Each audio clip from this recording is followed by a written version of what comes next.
I look into your eyes, I see we're out of time.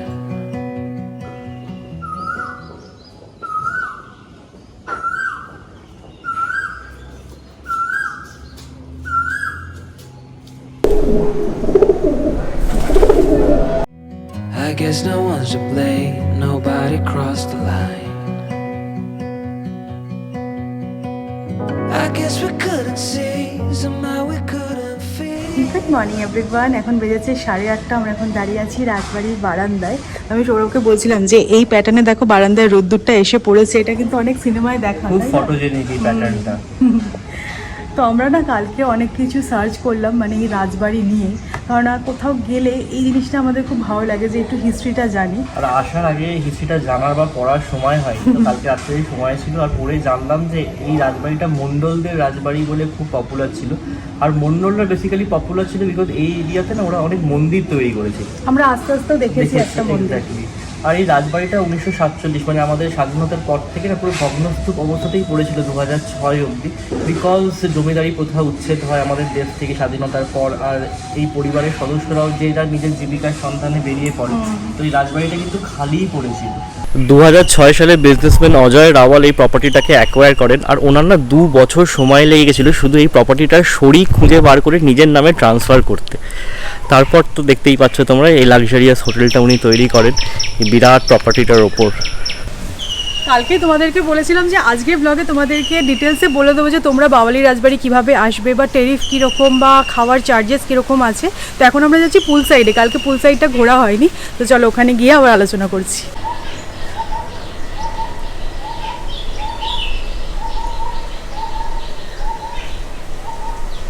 So দেখো আমরা এখন এসে গেছি পুল সাইড এরিয়ায়। তো কালকে না এদিকটা আর আসা হয়নি, তো ভাবলাম যে আজকে একবার দর্শন করে যাই। অ্যাকচুয়ালি এখানে বসেও কিন্তু ব্রেকফাস্ট করা যায়।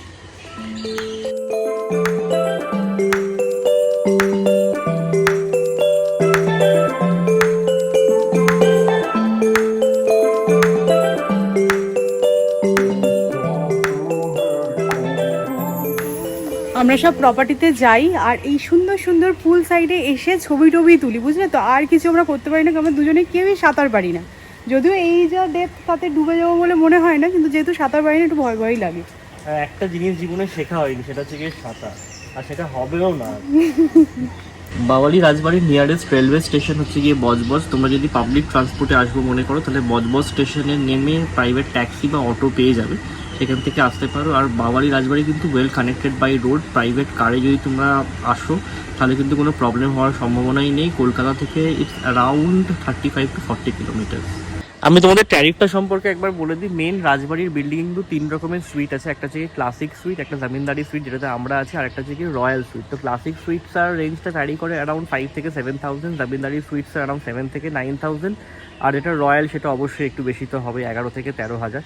তবে আমি তোমাদেরকে বলবো মেক মাই ট্রিপটা একবার চেক করে নিও। আমি 7% অফের একটা ডিল পেয়ে গেছি, তাই আমার জন্য পড়েছে 7,600 দুজনের জন্য এক রাত্রি জমিনদারি সুইটে। তবে হ্যাঁ, এর মধ্যে কিন্তু শুধুই ব্রেকফাস্ট ইনক্লুডেড, অন্য কোনো মিল ইনক্লুডেড না।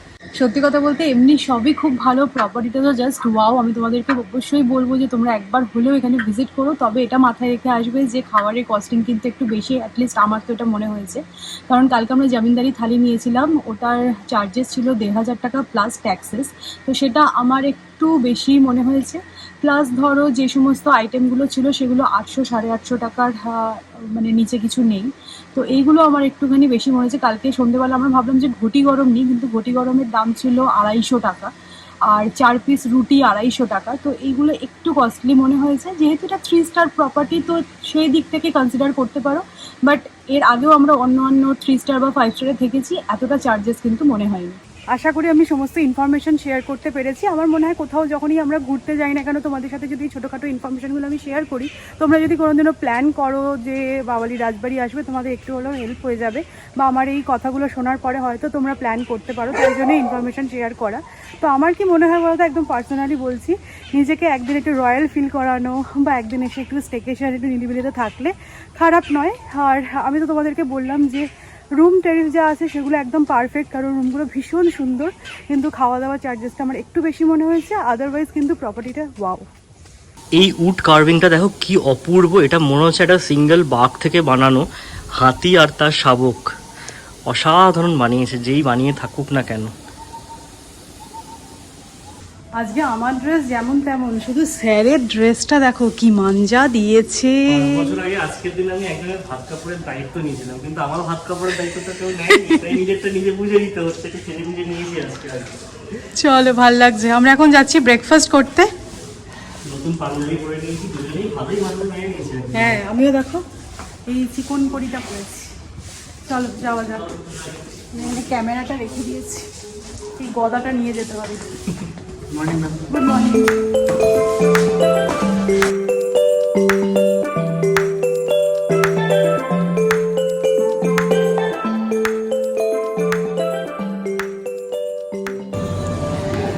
এখানে আছে চানা মশলা আর তার পাশে আছে আলুর দম। মানে আমার বাঙালির পেটেন। হ্যাঁ একদম। আলুর দম, চানা। লুচিটা আমার মনে হচ্ছে বললে গরম গরম ভেজে দেবে। আলুর দমটা দেখি, বাহ, ছোট আলুর দম, এই গরমে ছোট আলুর দম। এখানে আছে চিড়ের পোলাও বা পোহা। এটা হচ্ছে বেকড বিনস আর মাশরুম অ্যান্ড কর্ন। এটা সৌমির পুরোটা পছন্দ হয়নি, নেবে না বলছে। ইডলি নেবো ভাবছি। ইডলি অ্যান্ড সাম্বার। আর এখানে রাখা আছে সসেজেস অ্যান্ড বয়েলড এগ। আমরা কিন্তু একদম প্লেট ভর্তি করে নিয়েছি। তবে কি বলতো, লুচি, ধোসা আর ধরো এগ আইটেমগুলো ওরা কিন্তু গরম গরম সার্ভ করছে, এটা একটা ভালো। আমাদের এখানে অলরেডি লুচি চলে এসেছে আলুর দম দিয়ে খাওয়ার জন্য। কালকে জানো তো, আমি আর সৌরভ আলোচনা করছিলাম যে আমাদের সবচেয়ে বড় ঝগড়া আর মেমোরেবল মোমেন্ট কী কী আছে এই 5 বছরে। তো বিয়ের ঠিক পরপরই আমরা একটা বিশাল বড় ঝগড়া করেছিলাম, তাই না? হ্যাঁ, তখন আমি ছিলাম এডিনব্রাতে আর সৌমি ছিল কলকাতায়। মানে জানো, সৌমি ভিতার জন্য আমার সাথে যেতে পারিনি। হ্যাঁ, তো ফোনে ফোনে ঝগড়াটা হয়েছিল। মানে বিশাল ঝগড়া হয়েছিল, মানে মামুনি টামুনিও জেনে গেছিল, আমার বাড়ি থেকেও জেনে গেছিল। ঠিক আছে, ঝগড়াটা কি নিয়ে হয়েছিল সেটা সেটা তোমাদের না বলছি না। জানলেও চলবে, বাট মেমোরেবল মোমেন্ট সবচেয়ে যদি কিছু থাকে সেটা হচ্ছে গিয়ে সৌমি যখন বিয়ের পর প্রথম এডিনব্রা আসে। হ্যাঁ। আমি তো আগে চলে গেছিলাম, সৌমি যখন ওই আমস্টারডামে ল্যান্ড করলো আর আমি সৌমিকে আনতে আমস্টারডামে গেছিলাম। আসলে ব্যাপারটা কি বলতো, এক থেকে ভেবে রেখেছিলাম একসাথে দুজনে যাব, সেটা তো হলো না। আর বিয়ের পরপরই ছাড়াছাড়ি, বুঝতে পারছো তো তখন বিরহটা কত গভীর ছিল। তো ওই আমস্টারডামে ল্যান্ড করার পর যখন গেট দিয়ে সৌমি বেরিয়ে আসছে, ওই মুহূর্তটা ছিল যে আমাদের এই 5 বছরের সবচেয়ে মেমোরেবল সেরা মুহূর্ত। হ্যাঁ, এটা কিন্তু বেশ ইন্টারেস্টিং না? এখানে কথা বলতো আর এটাতে শুনতো।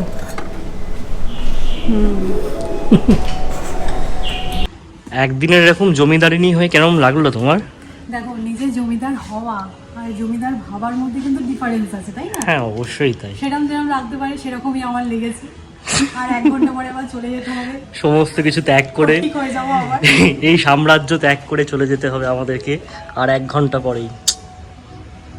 ভালো ছিল না বেশ? সত্যি লাইফ যদি সত্যি এরকম হতো আর বলার কিছু ছিল না। এই 5 বছরের জার্নিতে আমাদের দুজনের রিলেশনের ইকুয়েশনটা কিন্তু অনেক বেশি ম্যাচিওর করে গেছে, সত্যি কথা। আর আমরা এখন মোর দেন হাজব্যান্ড ওয়াইফ, পুরো ফ্রেন্ড হয়ে গেছি। সৌমি হচ্ছে আমার বিএফএফ আর আমি হচ্ছে সৌমির বিএফএফ। সেই জন্য দেখবে শপিং পার্টনার। হ্যাঁ, ওটা তো বাই ডিফল্ট হয়ে গেছি, আর কিছু করার নেই। ওই জন্য দেখবে আমাদের যে খুব বেশি বন্ধু বান্ধব আছে তা নয়, একে অপরের পরিপূরক আর কি বলতে পারো। ঝগড়া হয় না যে সেরকমটা বলবো না, বিশাল ঝগড়া হয়, কিন্তু এন্ড অফ দ্য ডে গিয়ে জানি যে ওই বাসন থাকলে বলো না ঠোকাটুকি লাগে, সেই ঠোকাটুকি লাগলেও বাসনগুলো কিন্তু ঠিক জায়গায় জায়গায় পড়ে যায়। আর তোমরা ব্লেস করো যেন এরকমই হাসি খুশি মজায় আনন্দে আমরা মানে বাকি জীবনটাও কাটাতে পারি, সত্যি কথা। And I am blessed to have. অনেক বেশি স্ট্রং হয়ে গেছে, এখন আর কিছু হবে না। মানে কিছু হবে না, আমারে এখন আর ডিভোর্স হবে না, বুঝলে? হওয়ার কোনো চান্স ছিল না, কিন্তু I am blessed to have Soumi as my wife. আর আমি জানি সৌমি এই কথাটাই বলবে যে সৌরভকে পেয়ে আমি একদম মানে লাকি, তাই তো? কি করো বলো, অন ক্যামেরা বলতেই হবে। হ্যাঁ বলো, এরকম না বললে হবে না। আমাদের 5th অ্যানিভার্সারিটা সত্যি কথা খুব সুন্দর করে আমরা কাটালাম, খুব এনজয় করলাম। এবার বাড়ি যাওয়ার পালা হয়ে গেল, আমাদের ছুটি শেষ, আনন্দ শেষ। আমার মনটা একটু খারাপ লাগছে, মনে হচ্ছে আরো একদিন থাকলে ভালো হতো। আর আজকে কিন্তু কাল রাত্রি, ঠিক আছে, বাড়ি গিয়ে তুমি আর আমার মুখ দেখবে না, ঠিক আছে, একদম অন্য ঘরে শোবে। আমার বউ ভাতের দিন দেখা হবে একদম। বাবা বাঁচবো, এই 5 বছর এটাই বলো বাঁচবো। কিন্তু প্রত্যেকটা ল্যাম্পশেড কি ইউনিক, দেখো কি অ্যান্টিক। তো এইটা তো এইরকম। আর একটা জিনিস দেখো, এটা আমি বুঝতে পারছি না এটা এক্স্যাক্টলি কি, এটা কি ফ্যাক্স মেশিন নাকি। তো এটা খুব ভালো লাগলো। আর সব থেকে ইউনিক জিনিস হচ্ছে এইটা, এটা কি কিউট দেখো। সো চলো এবার বাড়ি ফেরার পালা। আমাদের একদিনের জমিদারি শেষ। আর কি বলো তো, সকালবেলায় চিকন করে ড্রেসটা পরেছিলাম, কি গরম লাগছে, একদম ক্যাজুয়াল আউটফিটে চলে এসেছি। আর এখন আবার 2.5 ঘন্টা জার্নি করে যেতে হবে, সৌরভকে ড্রাইভ করতে হবে, আমাকে পাশে বসে থাকতে হবে, এটাই একটা বড় চাপ। আসার সময় কালকে মনে হচ্ছিল না যে আসার এক্সাইটমেন্টে চলে এসেছি, যাওয়ার দিন নরম দেবে। আসলে নর্থের থেকে অনেকটা ডিস্টেন্স এটা।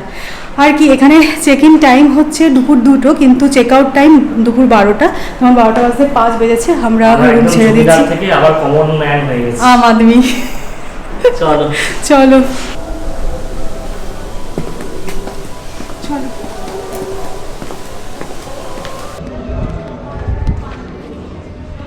আমাদের জমিদার নিয়ে যাচ্ছেন শেষবারের মতো জমিদার বাড়িকে টাটা বলে।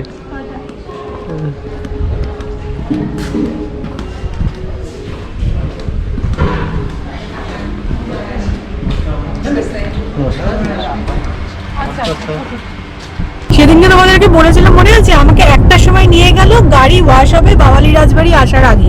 তো খুব সুন্দর স্যার একবারে পরিষ্কার করে গাড়ি নিয়ে আসলো। আমাদের যখন গাড়িটা আজকে ফেরত দিল, মানে অ্যাকচুয়ালি ভ্যালে পার্কিং ছিল, তো ওরা গাড়ি নিয়ে চলে এসেছে, ফেরত দিল যখন দেখলাম পুরো গু, এটা মানে বটতলার নিচে রেখেছিল, পুরো কি বলবো যাতা কেস হয়ে গেছে। এই জন্যই বলি বরঞ্চ গাড়িটা নিয়ে যাওয়ার পরে ধুলে কাজের কাজ হবে। যাতা অবস্থা, একে তো কাকে পটি করেছে, তার মধ্যে আবার বট ফল না বট ফুল হোয়াটএভার পরে একেবারে দফা রফা হয়ে গেছে। আমি জল খেতে গিয়ে দেখো পুরো জামাটা ভিজিয়ে ফেলেছি। তোমরা অন্য কিছু ভেবো না, যে এতটা ঘাম হচ্ছে না গাড়ির ভেতর, বাইরে কিন্তু ভালো গরম আছে। তো আমরা বেহালায় চলে এসেছি, অনেকটা এগিয়ে এসেছি আমরা। আমার না এরকম স্লিপার কোচ বাসে করে কোথাও না কোথাও একটা যাওয়ার ইচ্ছা আছে। দীঘা যাওয়া যেতে পারে এরকম বাসে করে। দীঘা যেতে স্লিপার কোচ লাগে না, বাট এই বাসগুলো দেখতে রোমাঞ্চকর লাগলেও খুব একটা কমফোর্টেবল না। আমি গোয়া গেছিলাম। আচ্ছা, এটা বাবুঘাট না? তো এখন আমরা আছি বাবুঘাটে। আমরা আজকে পুরো গঙ্গার পাশ দিয়ে দিয়ে যাচ্ছি। গুগল বাবাজি আমাদের এই রাস্তাটাই দেখিয়েছে। হ্যাঁ, আমার জায়গায় ফিরে এসেছি। আমরা এখন 2টো বাজে, লক গেটে আছি। মামুনি ফোন করেছে, তোরা কি আসছিস নাকি আমরা খেয়ে নেবো? বললাম না দাঁড়াও, বাসি বিয়ের খাওয়াটা একসাথেই খাওয়া যাবে না কেন? তো বাড়ি এসে খাওয়া টাওয়া হয়ে গেছে আমাদের। তো একটা কথা তোমাদেরকে আমি বলতে চাই, এই বাওয়ালি রাজবাড়িতে কিন্তু 1 ডে ট্রিপও হয়, মানে তোমরা ধরো গেলে ছবি টবি তুললে একটা খুব ভালো জিনিস, ওদের পুরো প্রপার্টিটাই ঘুরে ঘুরে তুমি ছবি তোলো, তোমায় কেউ কিন্তু কিছু বারণ করবে না। তাই জন্য খুবই ভালো লেগেছে আমার। যারা আমরা ছবি তুলতে ভালোবাসি বুঝতেই পারছো, এটা একটা বিশাল বড় কিন্তু অ্যাডভান্টেজ। আর ধরো খাওয়া দাওয়াটাও খুব সুন্দর ছিল। তো এই গরমে যেও না, শীতকালে কিন্তু খুব ভালো একটা আউটিং তোমাদেরকে আমি দেখালাম প্ল্যান করে রাখতে পারো।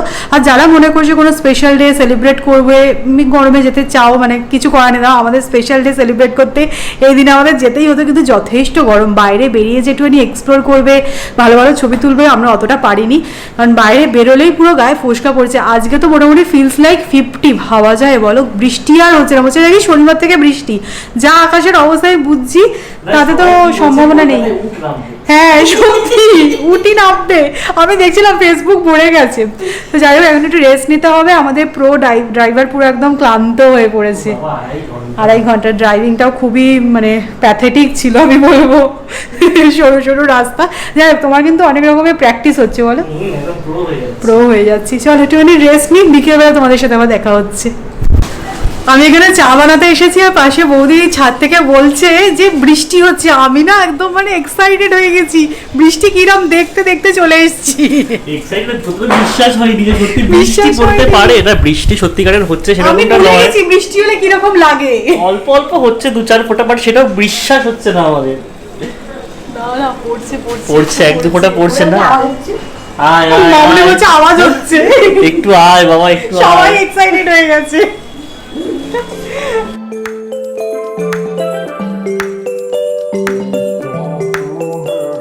মা আর সৌমি পুরো হোপ ছেড়ে দিয়েছে, বাট আমি চা নিয়ে এখন চাতক পাখির মতো জানলায় বৃষ্টির জন্য অপেক্ষা করছি, এবং বৃষ্টিটা কিন্তু অল্প অল্প করে পড়ছে। তো যাই হোক, আমরা একটু টায়ার্ড আছি, আর ব্লগটাকে এখানে র্যাপ আপ করে দেবো। যদি আজকের ব্লগটা ভালো লেগে থাকে তাহলে অবশ্যই করে লাইক করো, শেয়ার করো, আর যারা নতুন দেখছো প্লিজ প্লিজ প্লিজ সাবস্ক্রাইব করে নিও। তো কালকে আবার দেখা হচ্ছে নতুন একটা ইন্টারেস্টিং ব্লগে। ততক্ষণের জন্য টাটা।